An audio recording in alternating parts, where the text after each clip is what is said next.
And I want to bring in my colleague, our weekend anchor, Arthur Chien, just to bring us up to speed with everything that's happening. Good afternoon. Hi, Antoine. So we have been keeping an eye on how this spreads, right? Before it began, 4 or 5 days ago with Israel and U.S. attacking within Iran.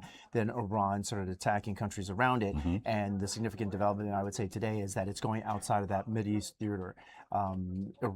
Turkey is upset, and they Syria. say they fired it. Right, Syria took a missile. There's a photograph of an ordnance that landed, a projectile that landed there. That's the video of it. That's not the missile itself. My belief is that's a booster, and this was outside an airport in Syria. But Iran says NATO intercepted an Iranian ballistic missile that was about to enter Turkish airspace. That's significant for NATO to get involved. And then the big news today, and John, if we have that video, is a U.S. submarine in the Indian Ocean in international waters sunk. This is video of it. Sunk. That's a Iranian naval vessel. Again, in international waters off the Sri Lankan coast. Sri Lanka says they received a distress order and sent ships. They've pulled out 37 survivors, but on that ship that you're looking at there, the crew is estimated at 180 crew members. They've pulled, at this point, the latest breaking number is 87 bodies out of the water, and they continue to look to see if there are any more survivors. Secretary of Defense Pete Hegseth, briefing reporters this morning, said this is the first time a U.S. submarine has sunk a ship in combat operations since World War II. Some historians are saying 1945. And do we have Pete Hegseth? Let's roll what some. And the results have been incredible. Historic, really. Only the United States of America could lead this. Only us. But when you add the Israeli Defense Forces, a devastatingly capable force, the combination is sheer destruction for our radical Islamist Iranian adversaries.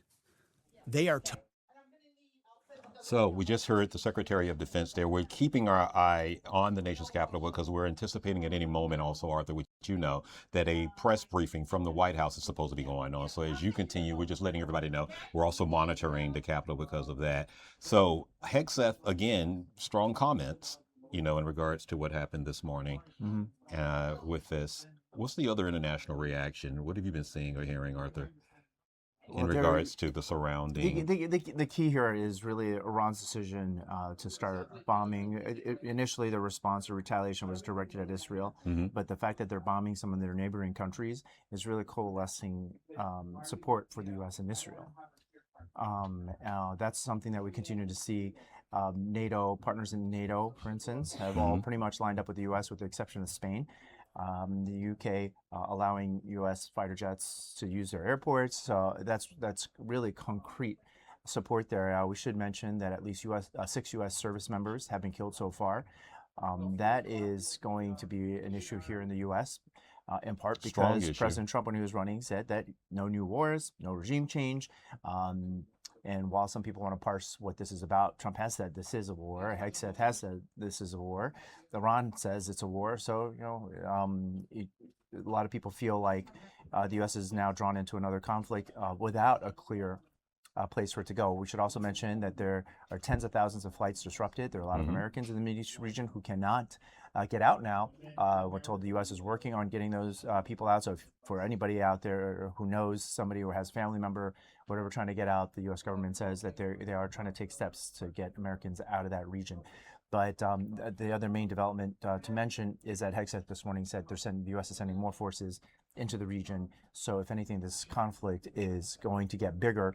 And global reaction that you talk about is really what happens to the oil supply of the world, which is so integral in keeping the global economy moving.